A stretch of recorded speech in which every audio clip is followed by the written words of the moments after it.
ఇదిలా ఉంటే మంత్రి కొండా సురేఖ మాజీ ఓఎస్డీ సుమంత్ కేసులో పోలీసులు దర్యాప్తు వేగాన్ని పెంచారు. ఇక ఈ కేసులో మరో ముగ్గురు నిందితులను ఖైరతాబాద్ టాస్క్ ఫోర్స్ పోలీసులు అరెస్ట్ చేశారు. మార్టూర్లో అరుణ్ కుమార్, మహేందర్ రెడ్డి, కార్తీక్ రెడ్డిలను అదుపులోకి తీసుకున్న పోలీసులు అనంతరం వారిని జూబ్లీ హిల్స్ పోలీసులకు అప్పగించారు.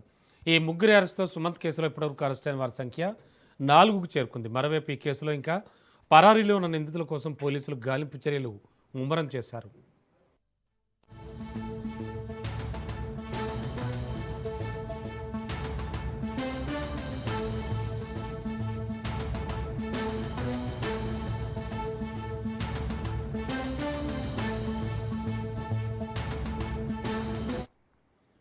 మంత్రి కొండా సురేఖ మాజీ ఓఎస్డీ సుమంత్ కేసులో పోలీసులు దర్యాప్తు వేగం పెంచారు. ఇక ఇదే అంశానికి సంబంధించి లేటెస్ట్ ఇన్ఫో అందించడానికి మా కరెస్పాండెంట్ ప్రవీణ్ సిద్ధంగా ఉన్నారు. ప్రవీణ్, ఈ కొండా సురేఖ మాజీ ఓఎస్డీ సుమంత్ ఇష్యూపై అంటే ఆ కేసులో దర్యాప్తులో వేగాన్ని పెంచారంటున్నారు. ఏం జరుగుతోంది అసలు?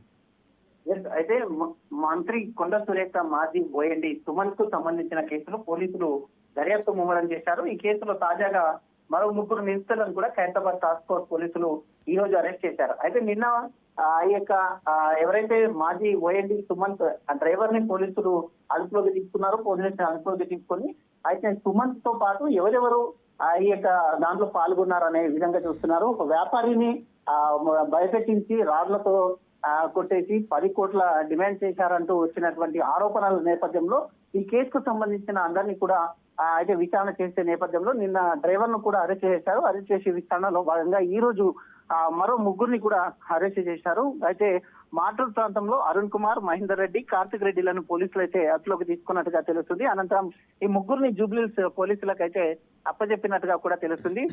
అప్పటికే ఈ కేసులో ఒకరిని అరెస్ట్ చేయగా తాజాగా మరో ముగ్గురు అరెస్ట్ కావడం మొత్తం ఈ సంఖ్య 4కి పెరిగింది. కేసుతో సంబంధం ఉన్న మరికొందరు నిందితులు ఫిర్యాదులో ఉన్నట్టుగా తెలుస్తుంది.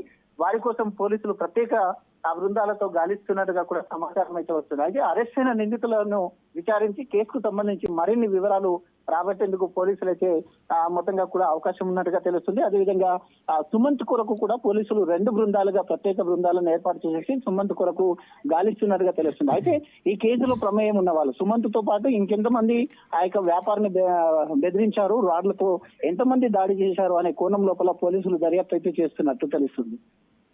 Okay, thank you Praveen.